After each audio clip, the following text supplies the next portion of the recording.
Right Beside You, Chapter 5.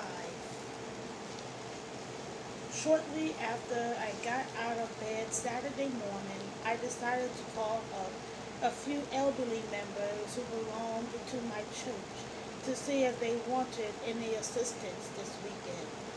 These people have outlived most of their family and friends. Even though they needed help from time to time, they had no desire to check into nursing homes. Mama had been helping them out ever since I could remember, but because she was busy fulfilling her dream to travel, I volunteered my free services 2 or 3 times a month. This was a very important and honorable role to me. I planned to do it as long as I could, since there was a strong possibility that I'd never have children to assist me in my old age. I hoped that somebody would help look out for me when the time came. I left messages for the first three. I told each one to call me if they needed my help in any way.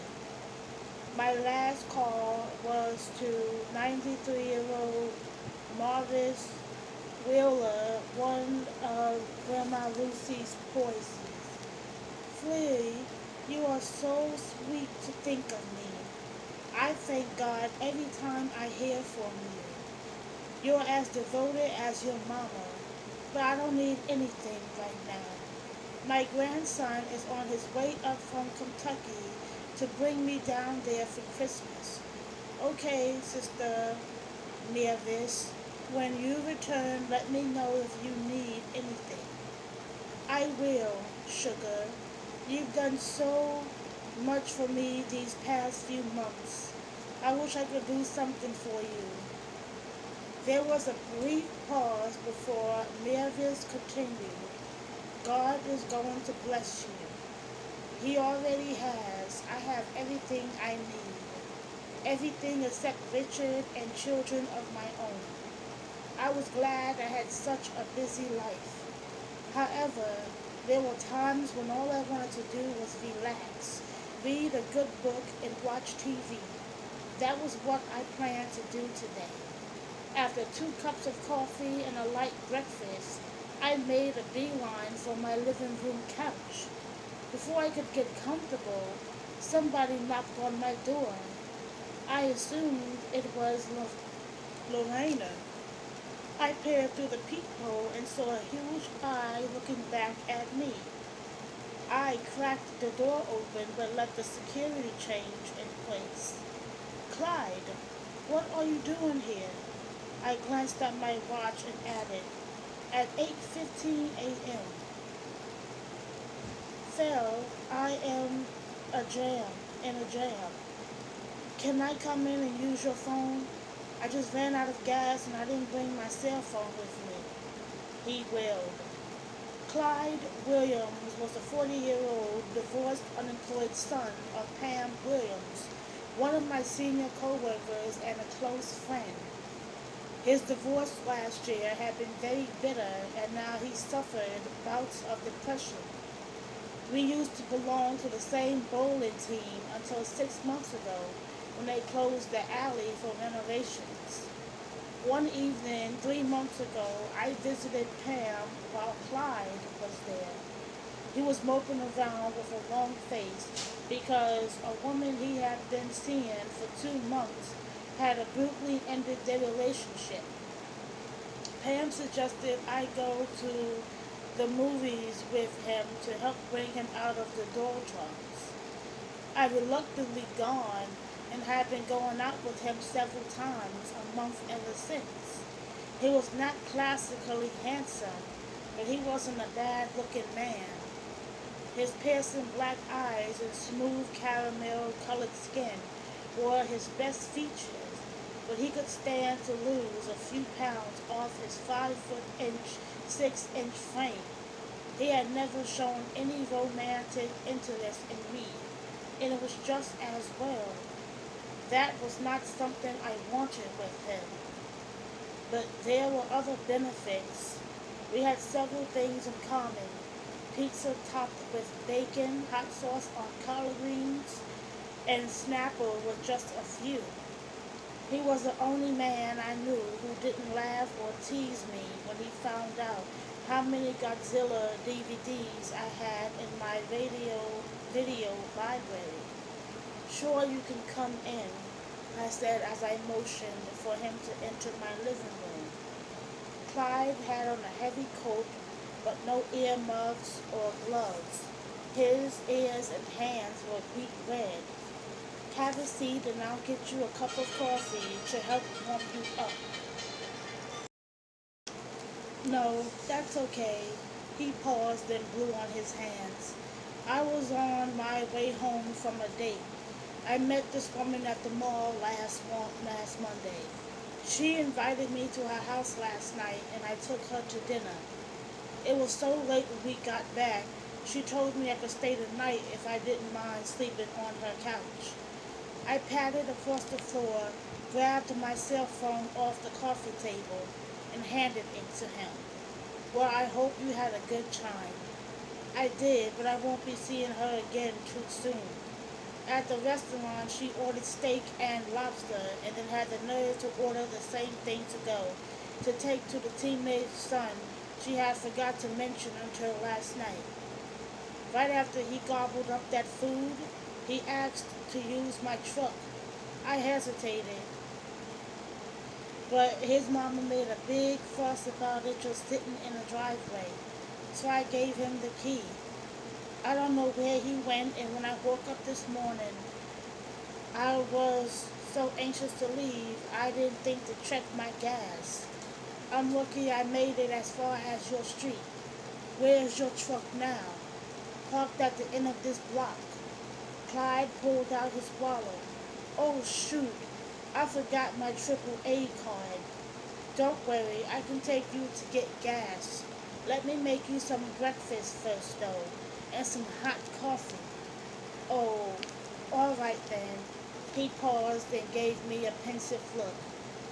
Val, sometimes I don't know what I'd do without you.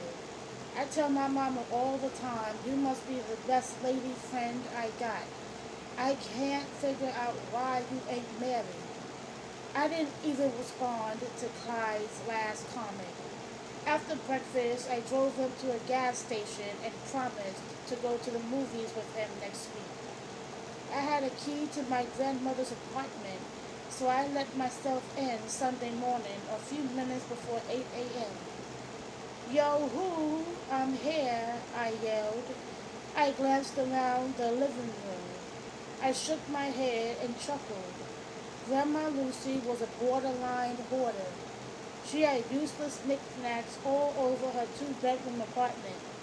One was a Spottic, a tall fur hat worn by some Hasidic Jews. It sat on top of the front VHS VCR player she had purchased only because it had been marked down to $1. It didn't matter that the thing no longer worked or that we didn't know anybody who still owned VHS tapes. Grandma Lucy, you home? I yelled louder, looking around some more. Just as I was about to panic, she stumbled into the living room, dressed in one of her boxy beige pantsuits, mismatched jewelry, and a black turban. I ain't deaf, so you ain't got to holler like that, she scolded as she walked toward me, holding her coat and purse. It took you long enough to get here. I was beginning to think you forgot we were going shopping today. Shopping? I thought we were going to church. Psst. She gave me a dismissive wave. Church? Smirch. If all the time I'd done already spent in church for almost 90 years don't get me into heaven, nothing will. Grandma Lucy gave me an apologetic look and then a tight smile. Now I hope that didn't sound too disrespectful or blasphemous. You know I love the Lord, but I like to lighten things up from time to time. You know I love the Lord, but I like to brighten things up from time to time. It's boring being too holy and walking too straight and narrow. Shoot! I need to have some worldly fun every now and then. God even said, ain't none of us perfect except Jesus. So I know He expects us to stray now and then. Besides, I'm donating half of the $440 I won yesterday at the casino to the soup kitchen. I'm sure the soup kitchen will appreciate your generosity, Grandma Lucy. I gave her a hug and tickled her chin. The stores you like won't be open for another hour, so we can go eat breakfast first. Good. Take me to some place real swanky. You mean like that seafood place where Mayor Gibson and other celebrities eat? I mean like IHOP. After breakfast, we meandered around for the next 8 hours and picked up everything from turnip roots at a farmer's market to a set of wooden spoons at Goodwill. On the way home, Grandma Lucy suddenly ordered me to drive to the south side to a thrift shop one of her friends had told her about, or the phone number of the person who had told her about it. So that part of the trip was a waste of time. I never complained about all the roaming around we did, but it made my grandmother feel badly. I am so sorry I wasted up so much of your time, sweetie. I don't look at it that way. Every minute I spend with you is important to me. I don't care how many times we go on a wild goose chase. I can't think of anybody else I'd rather waste my time on. From the endearing look on my grandmother's face as we cruised toward the freeway, I could tell my words meant a lot to her, and I meant every one of them. No matter how many times she complained about wasting my time, I never complained. I spent even more time with you if I didn't have to work, I assured her. You're such a good girl. You're going to be doing things other women your age are doing, like raising a family. When are you going to get married? I can't wait to see that happen. It's the last thing on my bucket list. So I've heard. Phil, don't you have at least one special friend? Yes, but I don't want to discuss him until I know where our relationship is going. I understand, sugar. He's shy, huh? Something like that. Grandma Lucy chuckled. Your granddaddy was too. Shy men are the best husbands because they are too timid to argue. I hope your special friend ain't too shy to propose to you someday, if he's the one, whether he is or not. I promise you I ain't going to leave this earth until you get a husband. Then you might live a whole lot longer than you think, I teased. Do you want to come spend the night with me? Nah, baby, you are so good to me, but I don't want to wear you out. I done took up enough of your time today. Now take me to my apartment before I miss Judge Judy. When I got home, I stepped out of my shoes and dropped down onto my couch. Just as I was about to call up Pam, her caller ID popped up on my cell phone screen. Hey girl, how was church today? She asked. I didn't go.